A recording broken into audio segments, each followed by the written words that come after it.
Hare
हरिभक्त शिवाजी महाराज गायकवाड हरिभक्तगण महादेव महाराज आवड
Sarva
पवित्र तो देह वाणी पुण्यवंत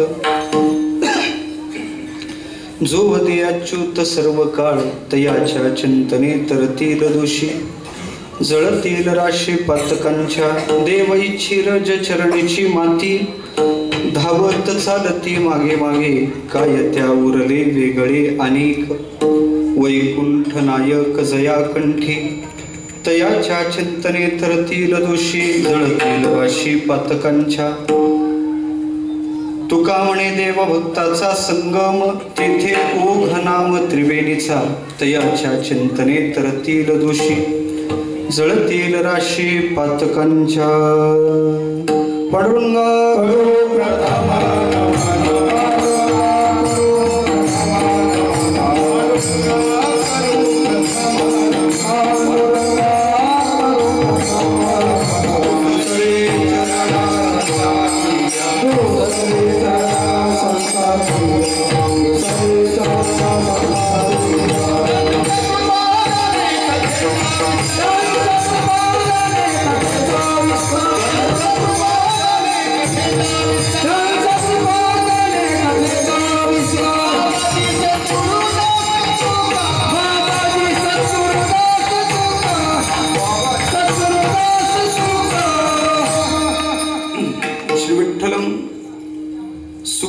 सुकरुणार्णवमाशुतोषं दिनेष्टपोषणं मगसन्ति सिन्धुशोषं श्रीरुक्मिणी मतिमुषं पुरुषं परन्तं वन्दे दुरन्तचरितं हृदि सञ्चरन्तं ज्ञानेशो भगवान् विष्णु निवृत्तिर्भगवान् हरः सोपानो भगवान् ब्रह्मा मुक्ताख्या ब्रह्मचित्कला कथम यातोसि वैकुंठम मानवं देहमत्यजन् तुकाराम महासाधु कृपया ज्ञापयस्व मां संपाद्य ज्ञानञ्च विधाय भक्तिं विलोकितो येन समाधिराजा वैराग्यवन्तं सुविचारयुक्तं नमामि जोगं शिरसा गुरुं तं विठल।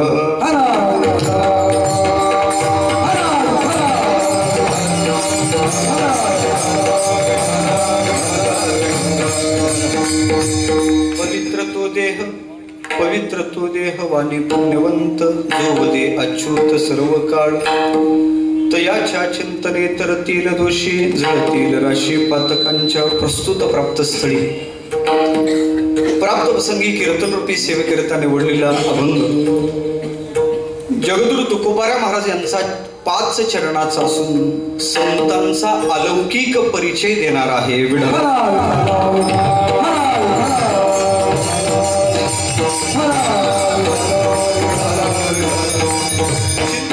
आरंभ करण्यापूर्वी परिहार द्यायचा तो असा, या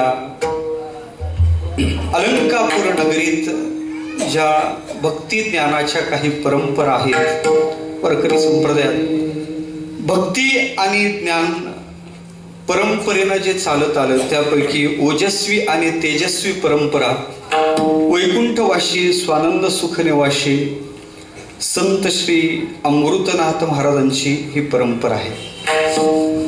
या परंपरेचं वैशिष्ट्य असं आहे, हा महाराजांचा तसा 50वा पुण्यतिथी महोत्सव आहे। या परंपरेचं वैशिष्ट्य थोडं वेगळं आहे। वारकरी संप्रदायात काही परंपरा आहेत, पण या परंपरेचं वैशिष्ट्य वेगळं आहे। काय वेगळं आहे? बाकी स्वतःला भूषवते वेळेस आम्ही हरिभक्त परायण आहे असा आपला परिचय देतात, पण या परंपरेचं वैशिष्ट्य आम्ही हरिभक्त परायण नाही, आम्ही सद्गुरु परायण आहे, सद्गुरु भक्त परायण आहे असा परिचय देणारी ही परंपरा आहे। मला असं वाटते खऱ्या अर्थानं वारकरी संप्रदायाचं तत्वज्ञान पाहता किंवा वारकरी संप्रदायाच्या संत मांदियाळीचा विचार करता या संप्रदायात देवाच्या भक्तीपेक्षा सुद्धा संतांच्या भक्तीला विशेष प्राधान्य देण्यात आलेलं आहे। आपण कितीतरी प्रमाण पाहतो का देवाच्या भक्तीपेक्षा सुद्धा किंवा स्वतः भगवान परमात्मा सुद्धा ज्यांची भक्ती करतो ते संत मायबाबा।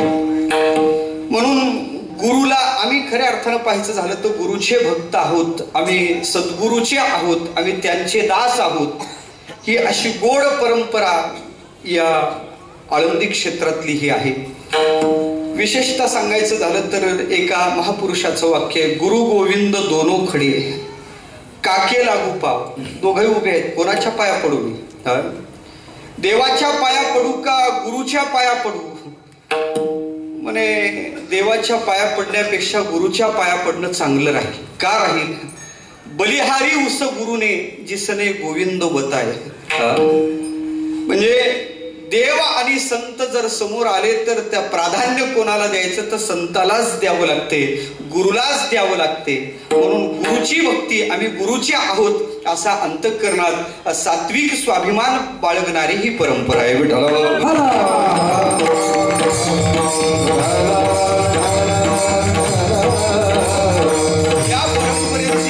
बहुविध वैशिष्ट्य आहेत आणि त्याच परंपरेचा ओजस्वी तेजस्वी हिरा म्हणजे आमचे खऱ्या अर्थानं पाहायचं झालं तर आदरणीय ज्यांचा सर्वांना सुपरिचय आहे, ज्यांची धवल कीर्ती संबंध महाराष्ट्र नाही भारतभर पसरलेली आहे, अशी आमची हरिभक्ती परायण आदरणीय पुरुषोत्तम महाराज।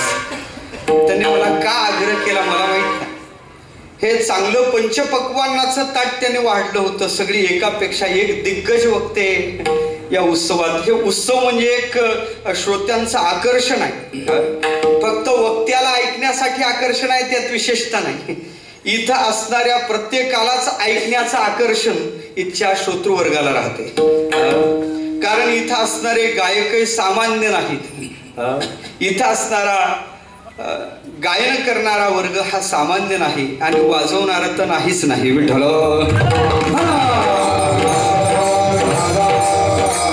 इंद्राच्या तोडीचे वाजवणारे आहेत आणि आपण पाहिलं, मला असं वाटते कीर्तनकाराला 2 तास बोलून जे वातावरण निर्माण करावं लागते हे वादक आत्ताच आपण पाहिलं, त्यांच्या 10 मिनिटाच्या चालीत ते वातावरण पूर्ण तयार करतात. हे विशेषतः आहे. हे आळंदीचं वैभव आहे महाराज. ही आळंदीची सगळे रत्न आहेत. ज्ञानोबाराच्या या नगरीत वेगळ्या कोंदणात वेगवेगळी रत्न ठेवलेली आहेत. त्यापैकी सगळी रत्न आहेत. आमचे हरिभक्तीपरायण आदरणीय गंभीर महाराज असतील, आदरणीय आमचे खऱ्या अर्थानं पाहायचं झालं तर अशोक महाराज असतील, ही आमचे आदरणीय आव्हाड महाराज, पाचपुते महाराज, गायकवाड महाराज, इकडं आमचे परमेश्वर महाराज, उत्तरेश्वर महाराज, आदी करून एक एका ते काय गणू अपार हे विठ्ठल.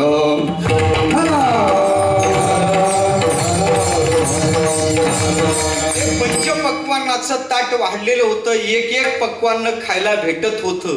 पण पक्वान्नाची गोडी तर लागते, मध्ये काहीतरी तोंडाला लावायला पाहिजे. म्हणून लोणच्याची फोड आपण ताटात वाढत असतो. ही लोणच्याची फोड समजा. आणि खऱ्या अर्थानं आजचं कीर्तन हे माझं नव्हतं. व्यवहारात मनाई सहज आली आणि सुवासीन झाली. खऱ्या अर्थानं पाहायचं झालं तर आज मी कीर्तनाचा खरा नियोजित महाराज नव्हतो. पूजनीय गुरुवर्य नानाचं आजचं कीर्तन होतं. नानाला काहीतरी अडचण आल्या कारणाने नानाने मला सांगितलं. आणि सांगितल्यानंतर आता तुम्हाला माहित आहे, नानांना अडचण आल्यामुळं नानांनी ते नेहमी म्हणतात का खुज्या रोमण्यावर भार अधिक पडते. म्हणून आज माझ्यावर इतका भार पडलेला होता. प्रवास उरकते का नाही, उरकते का नाही, उरकत उरकत उरकत 6:15 पर्यंत आळंदीत येऊन पोहोचलो. त्याच्या पाठीमागं महाराजांचं प्रेम होतं. वास्तव्यात महाराजांच्या समोर आम्ही काय बोलावं असं आमच्याजवळ निश्चित नाही. ज्यांना नित्य महाराष्ट्र ऐकते, वेगवेगळ्या चॅनलच्या माध्यमात त्यांचं श्रवण सगळेजण करतात, त्यांच्या समोर आम्ही काय बोलायचे, असे मोठमोठे वक्ते आमच्या समोर आहेत. यांच्या समोर आम्ही काय बोलायचं महाराज. पण खऱ्या अर्थानं पाहायचं झालं तर एक आहे की लोणच्याची फोड तुम्हाला तोंडी लावावी लागणार, कारण समोर आलेली आहे. विठ्ठल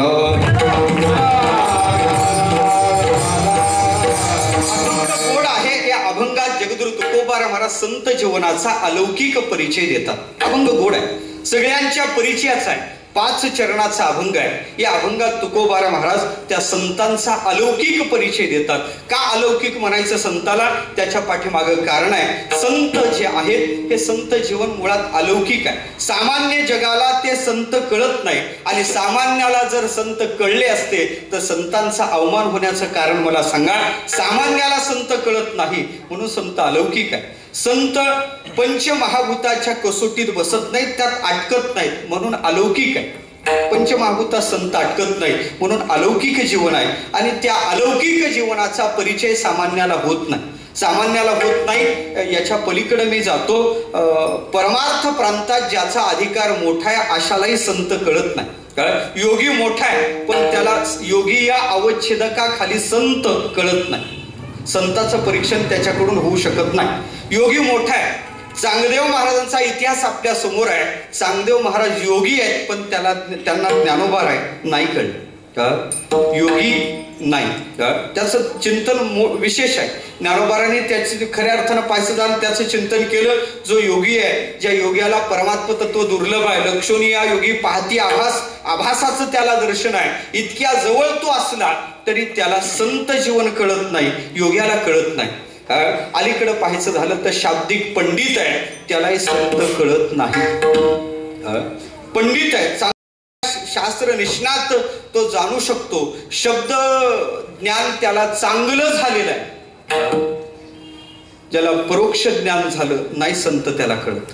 परोक्षत्वानं त्यांनी देवाला जाणलेलं आहे. त्याचं चिंतन करतोय. शास्त्र सांगते त्यांनी बुद्धिपूर्वक केलेलं त्याचं पाप जळून जाते म्हणे. परोक्षम ब्रह्मविज्ञायम शाब्दे देशिकपूर्वकम बुद्धिपूर्व कृतम पाप कुस्नम दहती वन्निवत. एवढा त्याचा अधिकार आहे. पण त्याचाही विचार करायचा झाला तर अशा शाब्दिकाला सुद्धा शाब्दिकाचे काम नाही. शाब्दिकाचे काम नाही.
शाब्दिकाला संत जीवन नाही कळत, त्यांचा परिचय होत नाही. समोर चालतो सिद्धाला संत कळत नाही. आपल्याकडे उदाहरण आहे, आपण नेहमी ऐकणारी मंडळी आहोत, बहुश्रुत मंडळी आहोत. अनगडशा फकीर सिद्ध आहे, पण अनगडशाला तुकोबाराय महाराज नाही कळले. तुकोबाराचं परीक्षण करण्यासाठी 2 ओंजळीचा कटोरा हातात घेऊन अनगडशा तुकोबाराच्या शोधार्थ निघाला. दारादारात फिरलेला अनगडशा तुकोबाराच्या दारात येऊन थांबला. आलत पुकारल्याबरोबर जिजाबाईच्या कानावर ते शब्द आले. 4 घरचे जोंधळे मागून दळत बसलेल्या जिजाबाई म्हणे, मेल्याला काय आमचंच घर दिसलं, गाव काय वस पडलं होतं? अरे माझ्याच पोराला खायला नाही, तुला काय द्यायचं? पण बापाचे संस्कार झालेली चिमुकली भागीरथी तिथं उभी होती.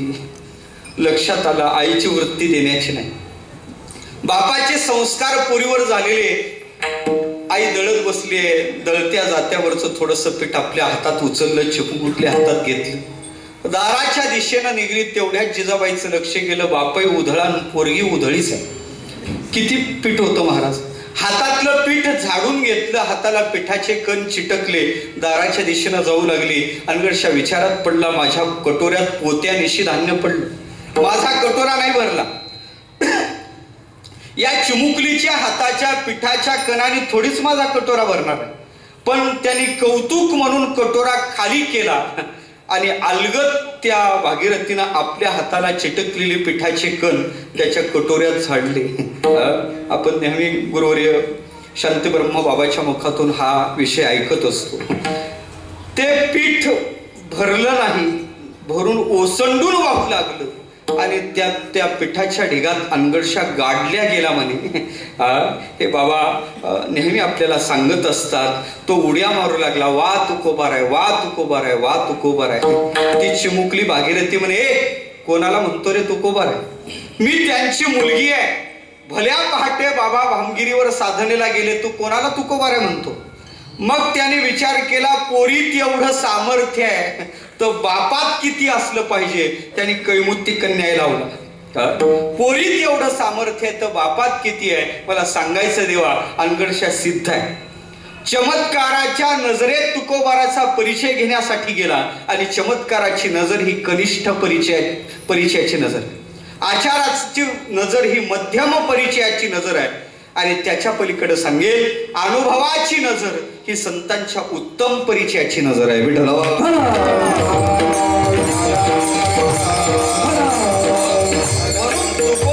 खऱ्या अर्थानं पाहायचं झालं तर संतांचा परिचय सामान्याला होत नाही. थोडं माफी मागून बोलतो, देवाला सुद्धा तुकोबारला अपेक्षित असणारं संतत्व कळत नाही. जरी ज्ञानोबाराचं प्रमाण आहे, संतते कवन संतते कवन हे जाणे खून, पण तुकोबाराच्या परीक्षणाच्या समोर देवाचं परीक्षण सुद्धा कमी पडते. आपण बहुश्रुत मंडळीत मी तुम्हाला फक्त निर्देश करून जातो. तुकोबाराय आणि देव यांचा संवाद आपण गाथ्यात पाहत असतो. ज्यावेळेस तुकोबाराच्या समोर कोणीतरी असा एखादा व्यक्ती देवाने उभा केला आणि सांगितलं, तुकोबारा हे संत आहेत, यांची भरपूर शिष्य मांदियाळी आहे, मोठे बाबा आहेत, तुम्ही यांना संत म्हणा. तुकोबारा म्हणत नाही. शेवटी देवाने अवच्छेदक बदलले, यांचे भरपूर मठ आश्रम आहेत, हे मोठे बाबा आहेत, मोठे संत आहेत, तुम्ही यांना संत म्हणा. तुकोबारास त्याला संत म्हणत नाही. वेगवेगळ्या अवच्छेदकानं तुकोबाराय त्याला सांगतात. पण खऱ्या अर्थानं पाहायचं झालं तर तुकोबाराय देवाने सांगितल्यानंतर ऐकत नाही. शेवटी देवाने आपल्या शक्तीची जाण दिली, मी देव आहे, कर्तुम अन्यथा कर्तुम, सत्ताधीश परमात्मा तुम्हाला सांगतो, तुम्ही त्यांना संत म्हणा. शेवटी देवाने असं सांगितल्यावर तुकोबाराने सुद्धा आपली बाही मागं सारून सांगितलं, देवा शक्तीची जाण देण्याची गरज नाही, तुला होईल ते खुशाल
संतांचा परिचय मोठमोठ्याला होत नाही. ऐका, होत नाही संतांचा परिचय.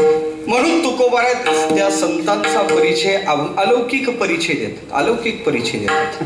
आम्हाला लोक भेटतात आणि आम्हाला लोक परिचय देतात, पण संताचा देवाचा सोडून बाकीचा देतात. द्यावा त्याचाही देतात, देऊ नाही त्याचाही कधी कधी देतात. आम्ही ते कार्यक्रमाला गेल्यानंतर लोक सांगत असतात, बुवा आमचा मुलगा आहे, मुलाचा परिचय. कधी सांगतात, बुवा आमचा भाऊ आहे, आता ग्रॅज्युएट झाला, भावाचा परिचय. मला वाटतं बुवाला एवढा परिचय ठीक आहे.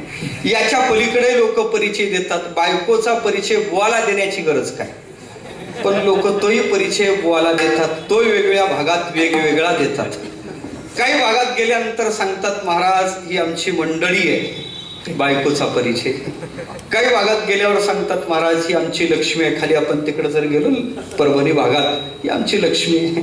धुळे भागात गेले, महाराज ही आमची बाई आहे, बायकोचा परिचय. शहरात आलो, महाराज आमच्या मिसेस आहे, परिचय. मी एका घरी गेलो, त्या माऊलीनं दूध आणलं, मी दूध घेणार, हातावर दूध ठेवलं, ती माऊली उभीच आहे. यजमानाने विचारलं, महाराज ह्या कोण तुम्हाला माहित आहेत का? म्हटलं, बाबा पहिल्यांदा तुझ्या घरी आलो, माहित असण्याचं कारण काय? तो आपल्या बायकोकडं बोट दाखवून मला सांगत होता, म्हणे वा हे आपलंच बारदान आहे. बायकोचा परिचय त्याने दिला. मला जरा अलौकिक परिचय जाणवला. मी थोडं थांबलो. आता हा परिचय तिचा झाला, पण याचा परिचय मला व्हायचा होता, म्हणून मी थोडं थांबलो.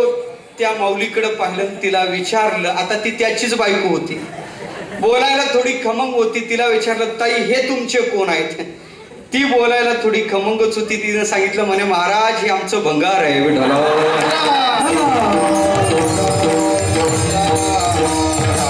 भंगाराचा बारदानाचा काहीच परिचय गरजेचा नाही. परिचय व्हावा देवाचा, परिचय व्हावा संतांचा. तुकोबार परिचय संतांचा देतात, अलौकिक परिचय देतात. का परिचय देतात त्याचं आणखीन एक कारण सांगतो. सामान्य जीवाला संत कळावेत. का कळावेत त्याची भरपूर कारण मीमांसा घड्यासमोर गेले. सामान्याकडून संतांची अवज्ञा घडता कामा नये. भगवान परमात्मा सांगतो, एक वेळ माझी झालेली अवज्ञा मी सहन करतो, पण माझ्या भक्ताची झालेली अवज्ञा मी सहन करत नाही. हरिजनाची कोणानं घडावी, बस नाही सहन देवाला होत. याचा अर्थ असा आहे, देवाने आपली स्वतःची होती, महाराज स्वतःची मुलं होती, स्वतःची नातवंड होती, पण ज्यावेळेस पिंडारक क्षेत्रात त्यांच्याकडून अपमान झाला, देवाने त्यांना सुद्धा माफ केलं नाही. म्हणून संतांचा अवमान घडू नये. म्हणून खऱ्या अर्थानं पाहायचं झालं तर संतांचा परिचय होणं गरजेचं आहे.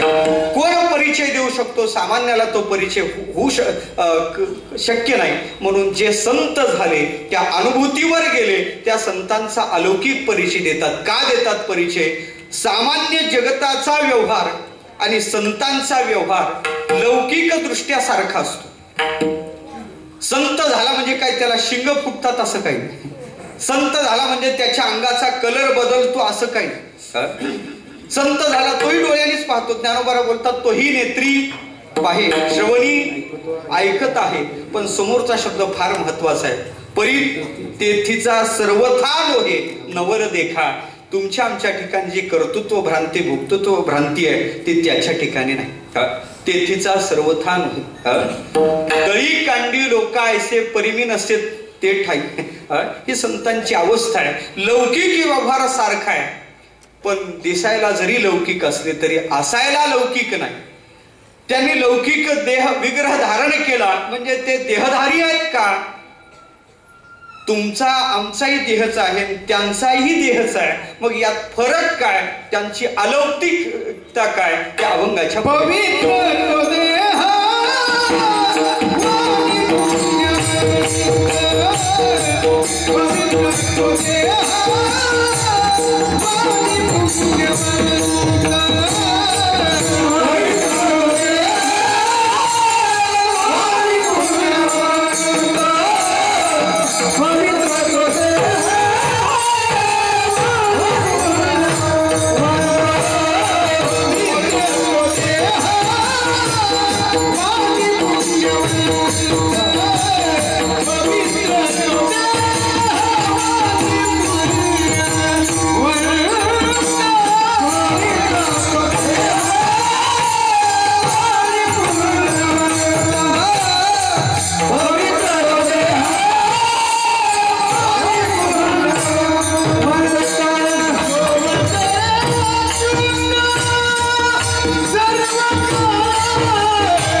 पहिल्या चरणात तुकोबारा सांगतात, तुमचा आमचा देह आणि संतांचा देह जरी दोन्ही देह असले तरी त्या महापुरुषांचा स्थूल विग्रह पवित्र आहे, त्या महापुरुषाचा सूक्ष्म विग्रह पवित्र आहे आणि त्या महापुरुषाचा कारण विग्रही पवित्र आहे.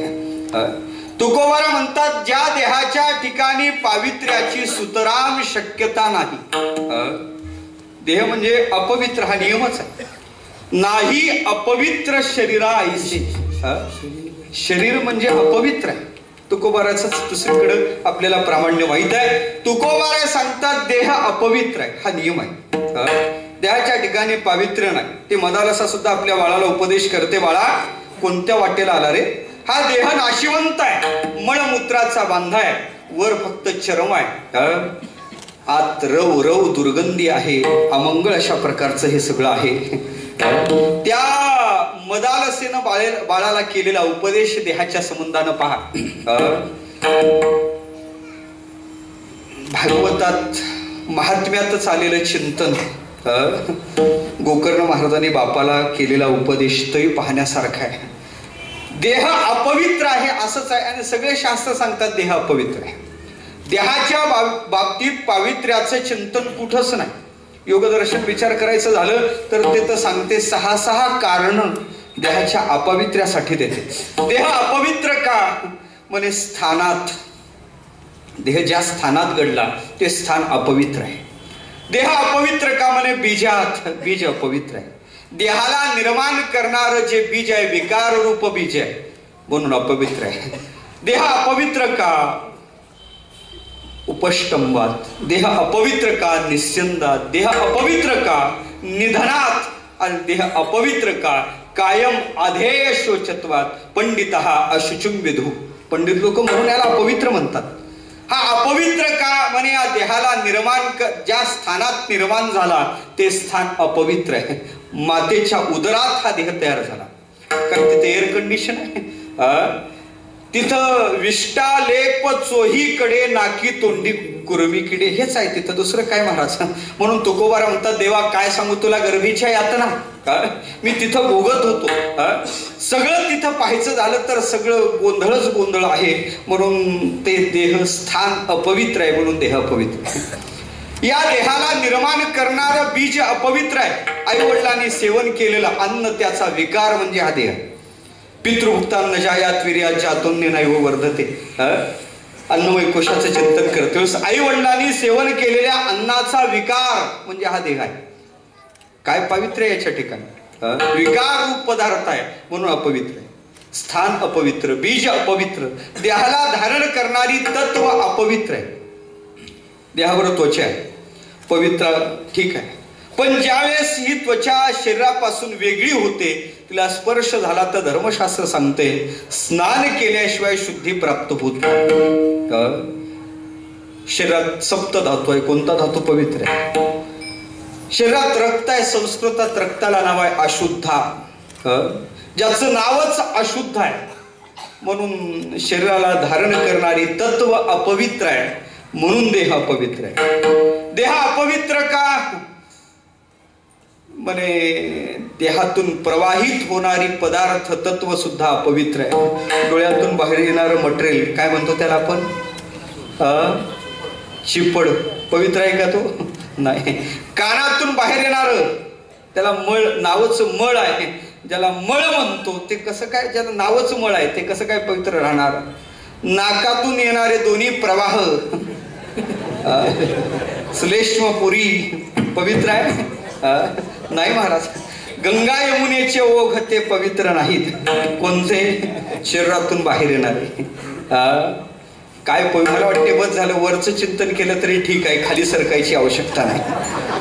कारण खालचे पदार्थ सगळेच अपवित्र आहे हे आपल्याला ज्ञात आहे, म्हणून शरीरातून प्रवाहित होणारी तत्व अपवित्र आहेत. शरीर मरणानं अपवित्र होते, त्याच्याही पेक्षा सांगेल शरीर स्वतः अपवित्र होते, यात विशेषता नाही. संबंधित जे आहे त्यांना सुद्धा विटाळ देऊन जाते.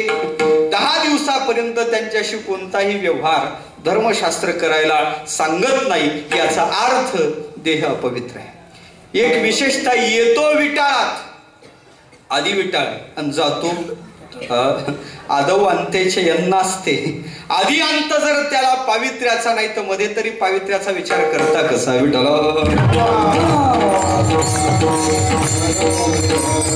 खऱ्या अर्थानं पाहायचं झालं तर देह अपवित्र आहे. आणि देह अपवित्र का, शेवटचं कारण सांगितलं, कायम या शरीरावर पावित्र्याचे संस्कार करावे लागतात.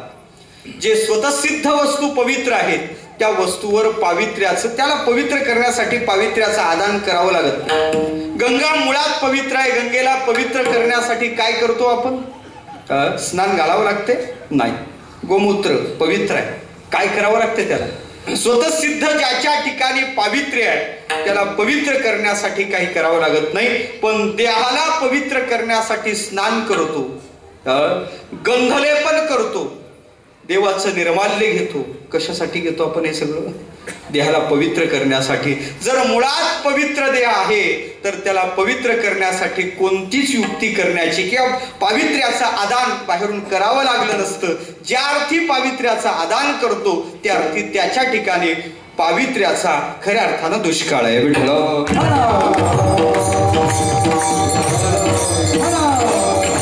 देह अपवित्र आहे हा नियम आहे. शास्त्र सांगते, संतांचे सुद्धा प्रमाण आहेत, देह अपवित्र आहे. तर तुम्ही कसं म्हणता देह अपवित्र आहे, तर त्या महापुरुषाचा देह पवित्र तुम्ही कसं काय म्हणता? तुकोबारा म्हणे, बाबा नियम असला तरी नियमाला अपवाद असतो. नियम आहे त्या नियमाला अपवाद असतो. भौतिक शास्त्राचा नियम आहे. धातू म्हणलं का प्रत्येक धातू सापडतो कोणत्या अवस्थेत? घनरूपतेत उपलब्ध होतो. पण या नियमाला अपवाद आहे. कोणता? एक धातू आहे तो घनतेत सापडत नाही, घनरूपतेत नाही सापडत. कोणता धातू आहे? पारा. हा द्रवरूपात सापडतो, हा त्या नियमाला अपवाद आहे. तसं देह मात्र अपवित्र हा नियम आहे, पण साधूचा देह त्याला अपवाद आहे.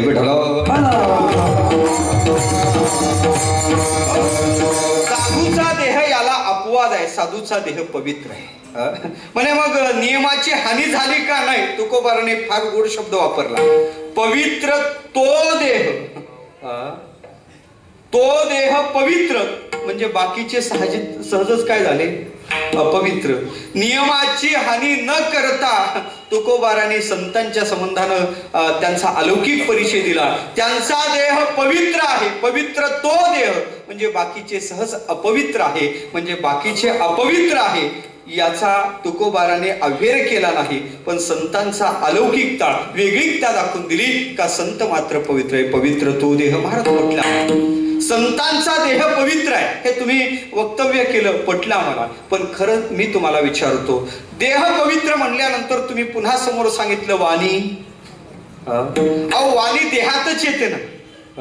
वाणी जर देहात येते तर वाणीचा वेगळा विचार का मांडला? तुकोबारा म्हणे, बाबा काहीचा देह पवित्र असतो पण वाणी पुण्यवान नसते. काहीचा देह अपवित्र असतो पण वाणी पुण्यवान असते. काहीचे दोन्ही अपवित्रच असतात, काहीचे दोन्ही सुद्धा पवित्र असतात.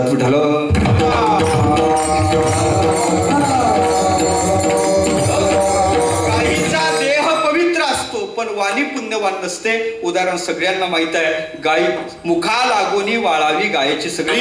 गायीचा देह पवित्र आहे पण गायीची वाणी गायत्री स्वमुखे बक्षित असे मळ.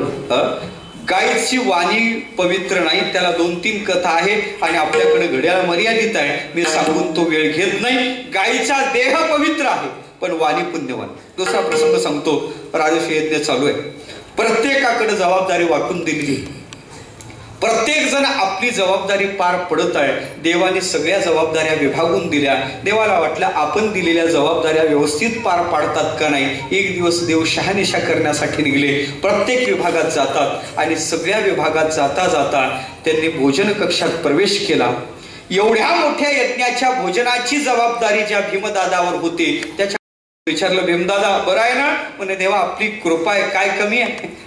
असे पक्वान्न होतात, असे पक्वान्न होतात. म्हणे भांडार विपुल अशा प्रकारचं पडलेलं आहे देवा. भरपूर पक्वान्न चांगले होतात, सुग्रास जेवण होते. भीमाने सांगितलं. देवाने तिथून काही अंतरावर ऋत्विजाच्या खोल्या होत्या, जिथं ऋत्विज उतरले होते.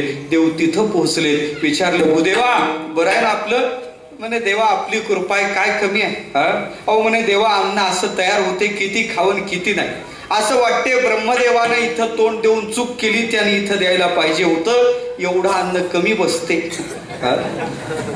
कर ते ब्राह्मण असे बोलल्याबरोबर देवही विचारात पडले. म्हणे देव म्हणू लागले, भूदेवा अन्न चांगलं आहे, प्रकृती नीट आहे. म्हणे देवा आता इथं आलं तसं गोळी घेण्याची सुद्धा आवश्यकता पडली नाही. उलट पक्षी गोळ्या घेतो ते फक्त ऍसिडिटी वाढते म्हणून. खाणं जास्त होते, ऍसिडिटी वाढते म्हणून तेवढ्याच गोळ्या घेतो, बाकी काही प्रश्नच नाही. म्हणे सगळं व्यवस्थित आहे. मग म्हणे तुम्ही एवढा अन्न चांगलं आहे. म्हणे देवा काय सांगायचं. पत्रवाळी उचलली का खाली फक्त तुपाचाच अशा प्रकारचा तव दिसतो, खाली फक्त तूपच दिसते, त्याचाच राहिलेला भाग दिसतो. मग एवढं जर चांगलं जेवण आहे, लोणकडे तुपातलं जेवण आहे, तर मग खाल्ल्यावर तुमच्या ठिकाणी काहीतरी त्याचा परिणाम दिसायला पाहिजे होता, पण तो परिणाम मात्र दिसत नाही. मग त्या भूदेवाने सांगितलं, म्हणे देवा ही आपलीच कृपा आहे. देव म्हणे बाबा अन्न देणं माझी कृपा आहे, पण खाल्लेलं तुमच्या अंगी लागत नाही, हे काय मग कसली माझी कृपा. म्हणे देवा अन्न चांगलं, किती खावं किती नाही असं वाटते. पंक्तीला जाईपर्यंत कडाडून भूक लागते, पण पंगत बसल्यावर सुपरवायझर पंक्तीतून फिरतो, तो तसा फिरत नाही. फिरता फिरता सव्वा मनाचा गदा खांद्यावर घेऊन फिरतो आणि गदा घेऊन निवांत जातही नाही. त्याच्या मुखातून काही उच्चार येतात, काही शब्द बाहेर पडतात. म्हणे कसं आहे भूदेवा बरं आहे का जेवण घ्या, खा आपल्या राज्यात हादाडा. काय काय बोलतो महाराज. देवा तुम्हाला सांगू वाटत नाही असे शब्द बोलतो. तेव्हा बोलले तेही शब्द सहन होतात, पण सुपरवायझर मधून फिरता फिरता आणखीन एक गोष्ट सांगतो. म्हणे काय बोलतो. म्हणे तो बोलतो का लक्षात ठेवा अन्न इतकं चांगलं आहे, इतका भारीचा तांदूळ आहे, बासमती आहे, हे गाव लोणकडे तूप आहे, काय किंमत आहे माहित आहे तुम्हाला. लक्षात ठेवा पदार्थ का ताटा शिल्लक राहिला तर गदा पाहिली का. म्हणे देवा त्या गदेच्या धाकानच खाल्लेला अंगी लागत नाही रे. देवाला लक्षात आलं पाणी कुठं मुरते. देवाने आपला मोर्चा डायरेक्ट भीमदादाकडे वळवला. म्हणे भीमा, म्हणे देवा इतक्या रात्री ये ना. अरे 8 वाजले, इतक्या रात्री देवा आले कसे. म्हणे देवा, म्हणे भीमा ये काय आपला यज्ञ. म्हणे देवा तुमच्या कृपेनं सगळा चांगला चालू आहे. म्हणे भीमा सगळा यज्ञ चांगला चालू आहे, पण एक बुवा आणखीन यज्ञात आला नाही, आणि तो आल्याशिवाय यज्ञ सांग होत नाही. भीम म्हणे फक्त त्याचा मोबाईल नंबर द्या, कशी तारीख देत नाही ते मी पाहतो. त्यांची फक्त ते देव म्हणे भीमा बुवाची तारीख अशी घ्यायची नसते, संतापाशी बहु असावी मर्यादा. मग म्हणे एक करा देवा, त्याचा पत्ता द्या मी घेऊन येतो. म्हणे तू असा बेथू वरी भीमसेनो बेथू, तू काय बोलशील तो बुवा मानी, तो येणार नाही. मग म्हणे उद्या सकाळी आपण दोघही पहिल्या गाडीनं जाऊ. दुसरा दिवस उजाडला. भीम दादा आणि स्वतः भगवान परमात्मा निघलेत. महाराज गंधमाधव ऋषीच्या आश्रमात आले. आल्याबरोबर आश्चर्य दिसलं. एक मूर्ती समोर बसलेली आहे, शरीर सोन्याचं आहे आणि तोंड मात्र डुकराचं आहे. समोर बसलेली मूर्ती पाहिली, ती गंधमादन म्हणे देवा हे कोण आहेत? म्हणे हेच ऋषी आहेत, जे हे आल्याशिवाय यज्ञ सांग होणार नाही. म्हणे देवा या ऋषीची अशी अवस्था का झाली? यांचं शरीर तेजपुंज दिसते, सोन्याचं दिसते, आणि या तोंड मात्र डुकराचं दिसते. म्हणे भीमा मला विचारण्यापेक्षा ते प्रत्यक्षच आहेत, तू त्यांनाच विचारणं. मग भीम विचारू लागला, ऋषीवर्य तुम्हाला वाईट वाटत नसेल तर एक विचारतो, तुमचं हे शरीर सोन्याचं आहे, तेजपुंज आहे, पण तुमची वाणी हे तोंड मात्र डुकराचं, ही तुमची अशी अवस्था का झाली? म्हणे भीमा तू विचारली नाही, मी सांगितली नाही तरच बरं आहे. कशाला विचारतो बाबा? नाही ते कशाला आपल्याकडे म्हणतात खाजून वावधान कशाला आणतो? नको बाबा, नाही विचारलं तेच बरं. नको म्हणलं का माणसाला जास्त त्या विषयाच्या विषयी अधिक अशा प्रकारची जिज्ञासा निर्माण होते. भीम म्हणे नाही एकदा सांगाच. म्हणे मग भीमा ऐक, पूर्वीच्या काळात मी इतका दानशूर होतो माहित आहे का तुला? इतकं दान द्यायचो, इतकं दान द्यायचो, इतक्या पंक्ती उठवायचो, लाख लाख लोक एका पंक्तीत राहायचे. पंचपक्वान्नाचं जेवण राहायचं, लोक जेवायला बसायचे, आणि जेवायला बसल्यानंतर मी त्या पंक्तीतून फिरायचो. तसा फिरायचो नाही, त्या लोकांना सांगायचो घ्या आपल्या राज्यात खाऊन घ्या, आपल्या जेवावर खाऊन घ्या, नाहीतर तुम्हाला कोण दिलं असतं? असं भीमा मी त्यांना टाकून बोलायचो. त्याचा परिणाम असा झाला, दान धर्म केला म्हणून शरीर सोन्याचं आहे, आणि तोंडानं असं बोललो म्हणून तोंड डुकराचं प्राप्त झालं. भीमाने देवा खऱ्या अर्थानं पाहायचं झालं, ऋषीकडे पाहणंच सोडलं, भीम देवाकडे पाहू लागला. पण देवा कान टोचायचेच होते तर घरीच इतक्या लांब आणण्याची गरज काय होती? म्हणे देव म्हणू लागले भीमा कान घरी टोचायचे नसतात, कान टोचायला सोनाराकडंच नेलं पाहिजे.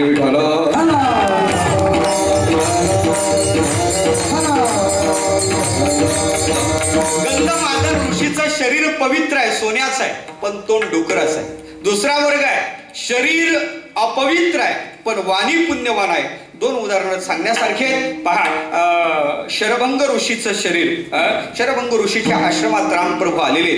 रामप्रभू शरभंग ऋषी रामप्रभूच्या समोर बसले, देवाची वेदाच्या रुचा म्हणून स्तुती करत आहेत. मग गोड फळ रामप्रभूच्या समोर ठेवले, प्रभू फळ खात आहेत. फळ खाता खाता खाता कुजटचा वास आला. रामाने विचारलं, ऋषीवर्य हा वास कशाचा आहे? म्हणे प्रभू तुम्ही येणार हे मला लक्षात आलं, म्हणून खऱ्या अर्थानं पाहायचं झालं माझं प्रारब्ध वशात जे शरीर प्राप्त झालं ते कर्माने खराब झालेलं आहे, मी ते काढून ठेवलं आणि योग सामर्थ्यानं तुमच्या समोर दिसणारी ही तनु धारण केलेली आहे. कारण ते शरीर सडलं, त्याचा वास सुटला.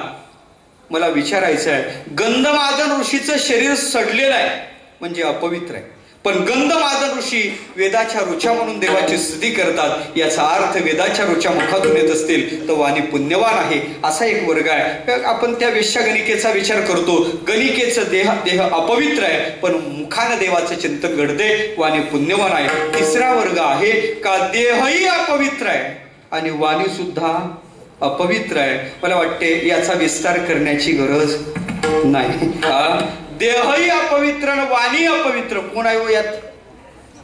देहही अपवित्र आहे आणि त्याची वाणी अपवित्र आहे. कोण आहे यात? यात तुम्ही आम्ही दुसरं कोण?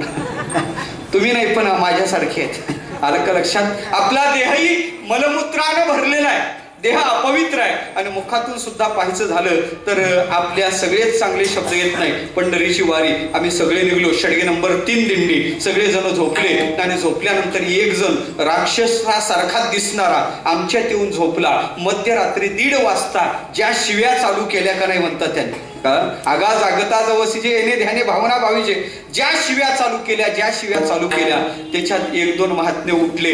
1-2च नाही, एवढे थकलेले काही उठले आणि उठल्यानंतर त्यांनी त्यांच्या जवळ गेलं, ओ जागे व्हा, ओ. तरी त्याच्या शिव्या काही बंद होत नव्हत्या. शेवटी त्याला जाग केलं. दिसायला राक्षसच होता आणि स्वप्नात सुद्धा शिव्या देत होता. त्याच्यात एका महात्म्याने सांगितलं, म्हणे जरा भजन करत जा, रात्री सुद्धा शिव्या देतात, जागृती स्वप्न सुषुप्ती तिन्ही अवस्थेत जर तुमची वाणी अशीच प्रसवत असेल तर वाणी सुद्धा अपवित्र, दिसायला बिचारा राक्षसच. विठ्ठल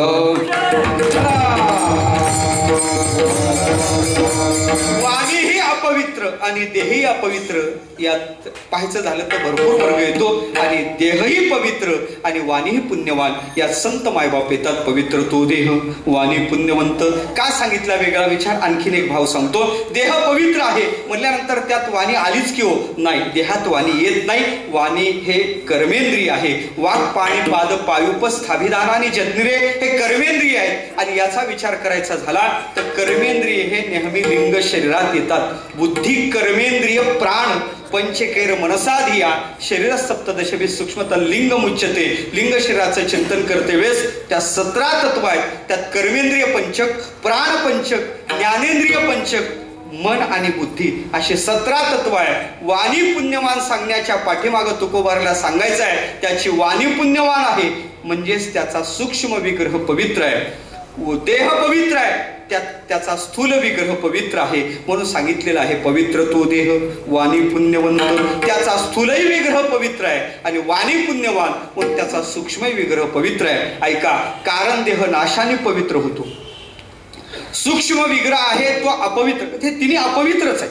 याच्या ठिकाणी पावित्र्याची सुतराम शक्यता नाही. कारण ज्ञानाला जर गीताकार पवित्र म्हणत असतील, ज्ञानाचं पावित्र्य ज्ञानाच्या ठिकाणी जर असेल तर ज्ञानाच्या परस्पर विरोधी असणारा अज्ञान पवित्र म्हणता कसं? पण अविद्यावशक स्तन्या तद्वैचित्र्यात अनेकदा अविद्यारूप असणारा तो देह अपवित्रच मानला पाहिजे. पण कारण देह अपवित्र आहे. हा सूक्ष्म देह खऱ्या अर्थानं पाहायचं झालं तर तोही अपवित्र आहे. अशुद्ध काम संपर्कात, कामादी विकाराच्या संपर्कात आला म्हणून अपवित्र आहे. आणि सगळ्यात सांगतो, सगळ्यात मोठा विकार जर सूक्ष्म देहाच्या ठिकाणी अपावित्र्य निर्माण करणारा कोणता असेल तर तुकोबार म्हणतात अहंकार नावाचा विकार आहे. आणि हा अहंकार नावाचा विकार त्या सूक्ष्म शरीरात वास्तव्य करतो म्हणून त्याला अपावित्र्य प्राप्त झालेलं आहे. तुकोबार म्हणतात त्याची निवृत्ती करा. अहंकारा नासा भेद जगी निंद्य ओवळा. तो निंद्य आहे, ओवळ आहे म्हणून तो अहंकार रूपी भेद निवृत्त केला पाहिजे. आणि ज्याचा अहंकार केला, ज्याच्या देहातून अहंकार गेला, तुकोबार म्हणतात त्याचं शरीर सामान्य नाही, त्याचं शरीर चिंतामणी आहे. चिंतामणी कधी? जर या देहातून अभिमान गेला, अहंकार गेला, सकळ चिंतामणी शरीर जरी जाय अहंकार समूळ आशा विठळ.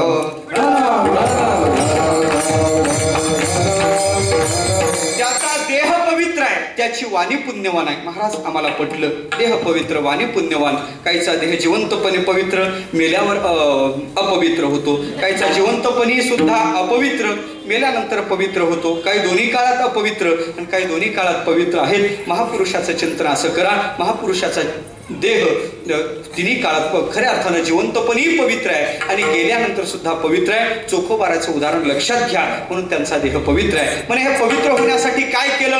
पवित्र होण्यासाठी संत वाङ्मयात काही प्रक्रिया आहे. पवित्र होईन कशानं? चरित्र उच्चारित. चरित्राचा उच्चार करून देह पवित्र होऊ शकतो. दुसरं सांगायचं झालं, देह पवित्र करण्यासाठी दुसरा उपाय, भगवान परमात्म्याची कथा चिंतन करून देह पवित्र होऊ शकतो. कथा त्रिवेणी संगम देव भक्ता आणि नाम तेथीचे उत्तम चरण रज वंदिता जळती दोषाचे डोंगर शुद्ध होती नारी नर. याचा अर्थ पवित्र होऊ शकतो. पवित्र होण्यासाठी आणखीन एक उपाय आहे, लोळणी घालणं. संताला वा देवाला पवित्र भाव या घालीन लोळणी. हे जर सगळे उपाय आहे तर यांनी कोणता उपाय केला? तुकोबारा सांगतात देह त्याचा पवित्र होतो. पवित्रची होय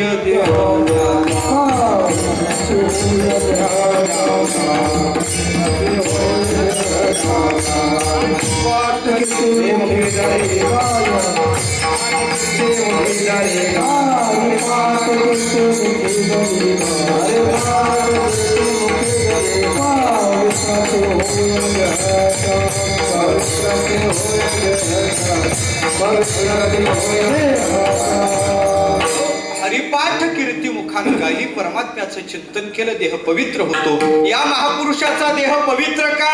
याचं पहिलं कारण सांगायचं झालं तर त्यांनी सदा सर्व काळ त्या परमात्म्याचं नामचिंतन आपल्या वाणीत धारण केलं. सूक्ष्म देहाच्या ठिकाणी धारण केलेलं नाम, वाणीत धारण केलेलं नाम त्याच्या तिन्ही देहावर अर्थात खऱ्या अर्थानं पाहायचं स्थूलावर परिणाम करते, सूक्ष्मावर परिणाम करते आणि कारणावर परिणाम करते. जो वदे अच्युत सर्व काळ, सदा सर्व काळ तो अच्युत नामाचं चिंतन करतो, त्याचा परिणाम काय झाला तर त्याचा देह पवित्र झाला, त्याची वाणी पुण्यवान झाली. ऐका इथं सांगितलं जो वदे अच्युत, देवाचं नाव अच्युत इथं ठेवलं का? कारण ज्याचं नाव सर्व काळ चिंतन करायचं ती देवता च्युत होणारी नको, झालेली नको, केलेली नको, ती कायमची देवता पाहिजे. म्हणून खऱ्या अर्थानं जे अच्युत पदाला योग्य आहे अशा परमात्म्याचं जो नामचिंतन करतो त्याचा देह पवित्र होतो, वाणी पुण्यवान होते. महाराज पटलं, पण या महापुरुषाचं चिंतन आम्ही का करायचं, त्याचा आम्हाला काय उपयोग? अभंगाच्या दुसऱ्या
अभंगाच्या दुसऱ्या चरणात महाराज सांगतात त्यांचं चिंतन केल्यानंतर होईल काय, त्याचा आम्हाला काय उपयोग?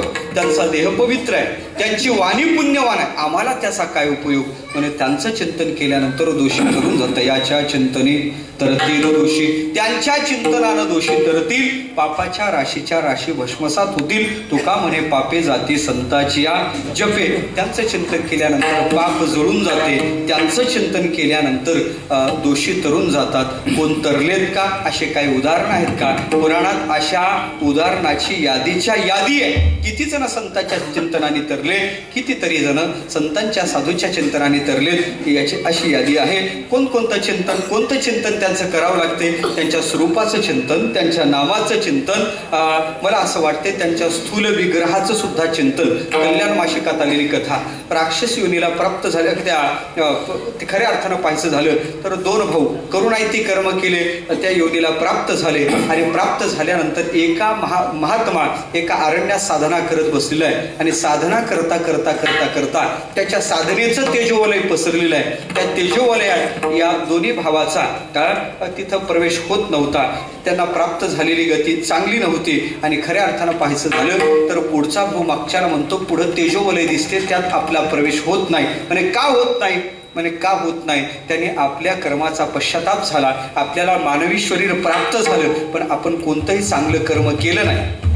आणि ते करता करता करता करता करता समोरचा व्यक्ती कोण आहे त्याच्या स्थूल विग्रहाचं चिंतन करू लागले. ते कसा बसलेला आहे, त्याची मांडी कशी आहे, त्याचे होठ कसे हलत आहेत, खऱ्या अर्थानं पाहायचं झालं तर त्याचा हात कसा हलत आहे, त्याच्या स्थूल विग्रहाचं चिंतन त्यांना त्या योनीत गेल्यानंतर सुद्धा त्यांचं चिंतन केलं. परिणाम असा झाला, चिंतन करता करता त्याच्या देहात पालट झाला आणि तात्काळ त्यांना त्या योनीतून मुक्तता प्राप्त झाली. असं कल्याणला एक आलेली कथा आहे. सांगायचं काय, महापुरुषाचं कोणतंही चिंतन करा, लीलेचं करा, स्वरूपाचं करा, त्यांच्या नामाचं करा, त्यांच्या स्थूल विग्रहाचं चिंतन करा, त्यांना दोषी तरुण जातात. अशी उदाहरण आहेत. म्हणून तयाच्या चिंतने तरतील दोषी जळतील राशी पातकांच्या. ते किती पवित्र आहे. म्हणजे देव सुद्धा त्यांच्या पायाच्या मातीची अपेक्षा करतो. देव इच्छी रज चरणीची माती, देव त्यांच्या चरण रजाची अपेक्षा करतो. का? त्याचं कारण आहे, भगवान परमात्मा सांगतो, माझ्या ठाई पवित्रपण ते मज भक्ताचे किंवा भक्त चरण रेणू वंदिता मज केवढी आली पवित्रता. माझी पायवनी वाहे माथा जाण तपवता सदाशिव. हे माझ्या ठिकाणचं पावित्र्य माझं नाही, ते माझ्या ठिकाणचं पावित्र्य माझ्या भक्ताचं आहे. असं देव जर निर्वाळा देत असेल तर हे पावित्र्य त्यांच्याकडे आहे. म्हणून देव सुद्धा त्यांच्या पायाच्या मातीची अपेक्षा करतो. आपल्याला उदाहरण माहित आहे, नामदेव महाराजच्या पाठोपाठ देव चालत होते का? तर एकच होतं का त्यांच्या पायाची माती. घड्याळ कमी आहे म्हणून मी प्रमाणाकडे लक्ष देत नाही, समोर जायचं आहे. खऱ्या अर्थानं पाहायचं झालं तर त्यांच्या पायाची माती आपल्याला लागावी म्हणून देव लागावया रज चरणीचे नामयाचे पाठी चाले केशिरात देव चालत होते. जाऊ द्या, भक्ताच्या पायाच्या मातीची अपेक्षा करतो यात विशेषता नाही. भक्ताचे जे भक्त आहे त्यांच्या पायाच्या मातीची अपेक्षा करतो. जिजाबाई कोण आहेत महाराज? जिजाबाई भक्ताच्या भक्त आहे. त्यांच्याही पवित्र रजकणाची अपेक्षा देव करतो का नाही? ज्यावेळेस भाकरी घेऊन जिजाबाई निघल्यानंतर जाता जाता पायात काटा भरला, काटा इतका खोल गेला, पायातून रक्ताची धार आली. सगळ्यांना माहीत असणारं उदाहरण आहे.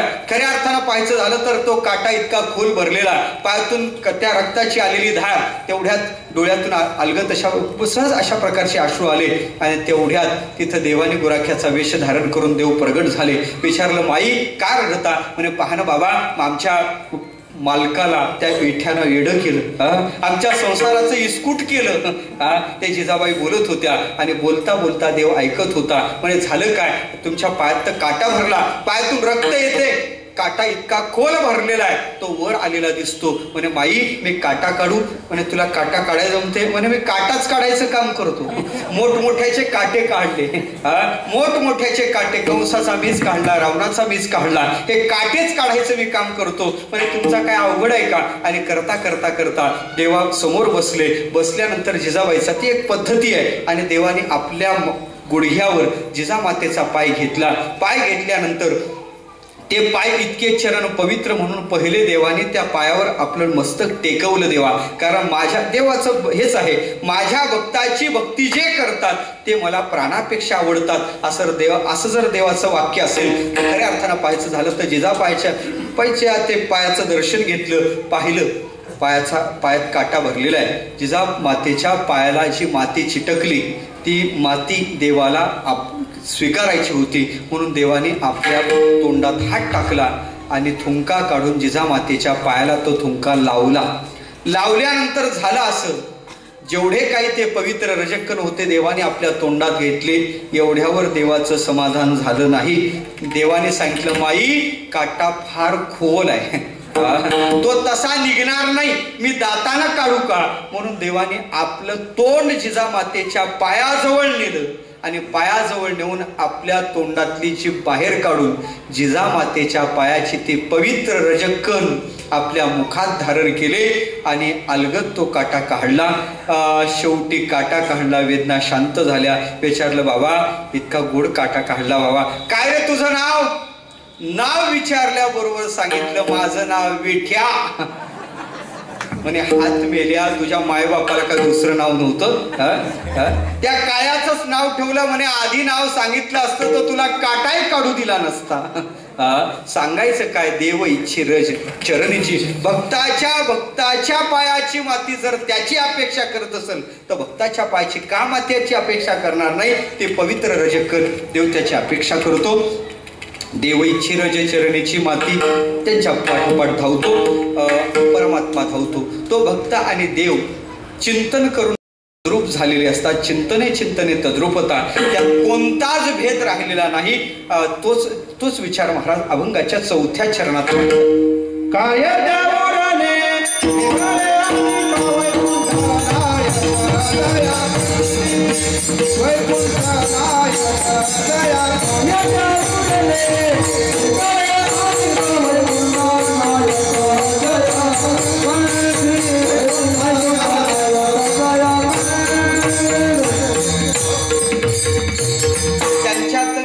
भक्तात आणि देवात कोणताही भेद राहिलेला नाही.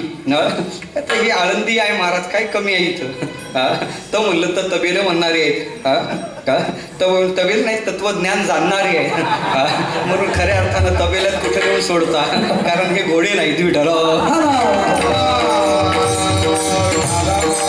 खऱ्या अर्थानं पाहायचं झालं तर अशा प्रकारची मंडळी आहे. म्हणून त्यांनाही लक्षात आलं वेळ कमी आहे, 3 मिनिटं बाकी आहेत. 3 मिनिटात आपल्याला प्रमाणासह त्या चरणाचा विचार करायचा. देव भक्तात भेद राहिला नाही. चिंतने तद्रूपता त्याला प्राप्त झाली. तस्मिस तज्जनेचे भेदाभावात अविभागेन दृष्टत्वात. ब्रह्मसूत्र सांगते, मनुस्मृती म्हणते, साक्षात भरगा नराकृती ब्रह्मवेद ब्रह्मदेव भवती इरवी नामरूप तयाचे.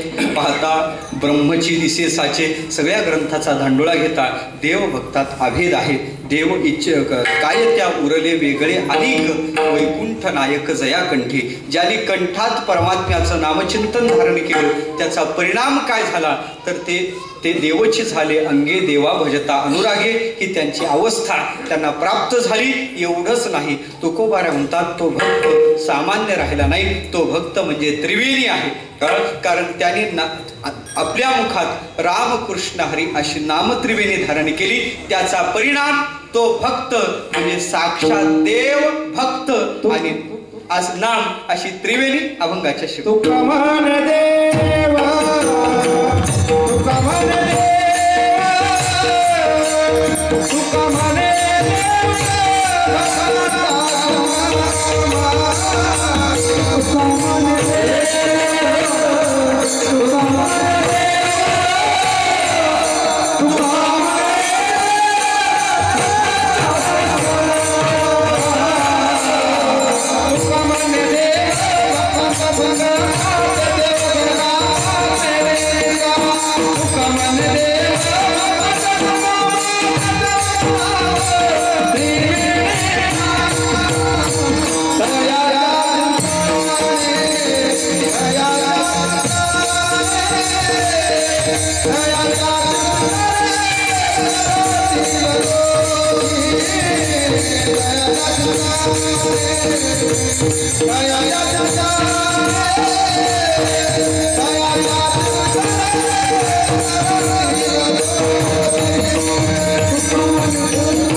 केलेल्या नामाचा परिणाम तुका म्हणे देव भक्ताचा संगम. तेथे ओघ नाम देव भक्त आणि नामाचा चा ओघ अशी त्रिवेणी आहे. आणि मला वाटते माझा दिलेला वेळ संपला आणि अभंगही संपला नाही. अभंग संपत नसतो. अभंगावर आपल्या बुद्धीनं आपण जे चिंतन करणं ते खऱ्या अर्थानं पाहायचं झालं तर ते संपलं. म्हणून आपल्या मर्यादित वेळ चिंतन करण्याचा प्रयत्न केला. हे स्थान पवित्र आहे. स्वानंद सुखनेवाशी सद्गुरू खऱ्या अर्थानं पाहायचं झालं तर अमृतनाथ महाराज ज्यांच्या जीवनात ज्याने परमात्म्याची साधना केली, लांबून इथं वास्तव्य देवाला सोडायचं नाही, संतांना सोडायचं नाही, पण संतांच्या नगरीत वास्तव्य करून अखंड परमार्थ केला. आणि तोच त्या परमार्थाचं संक्रमण त्यांनी आपल्या परंपरेत केलं. आणि त्याच परंपरेनं स्वानंद पूजनीय वैकुंठवाशी सद्गुरू स्वानंद महाराज असतील, त्याच्यानंतर तीच ओजस्वी परंपरा आमचे हरिभक्तीपरायण आदरणीय पुरुषोत्तम महाराज चालवत आहेत. अशी ही ओजस्वी तेजस्वी परंपरा आहे. ज्या परंपरेचे विविध अशा प्रकारचे पैलू आहेत, ज्या परंपरेत गुरुभक्तीची तर ही आहेच विशेषता आहे, पण त्याचबरोबर त्यांची गंधाची सुद्धा एक विशिष्ट प्रणाली, गंध लावण्याची, ही आपापल्या परंपरेला सांभाळलं पाहिजे. आणि त्या परंपरेनं गंध प्रणाली, त्यांची उपासना पद्धती हे सगळंच पाहण्यासारखं आहे. पण असा आदर्श जगताच्या समोर ठेवणारी ही परंपरा, त्या परंपरेत आज मला सेवा करण्याचा योग आला.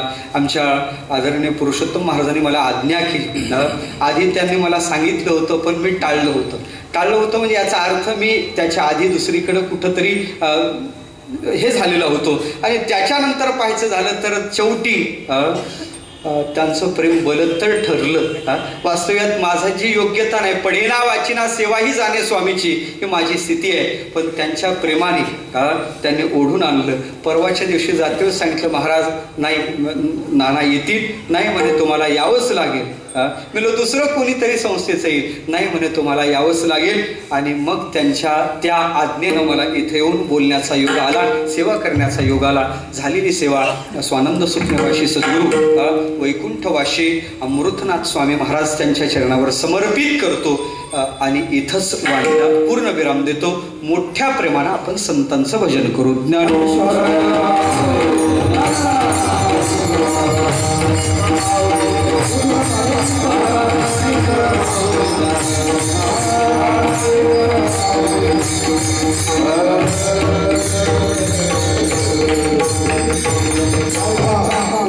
दुपारी 2 ते 5 विदर्भ रत्न श्री हरिभक्तपरायण आदरणीय संजयजी महाराज कासपूर यांचं सुसरावी रामकथा होईल.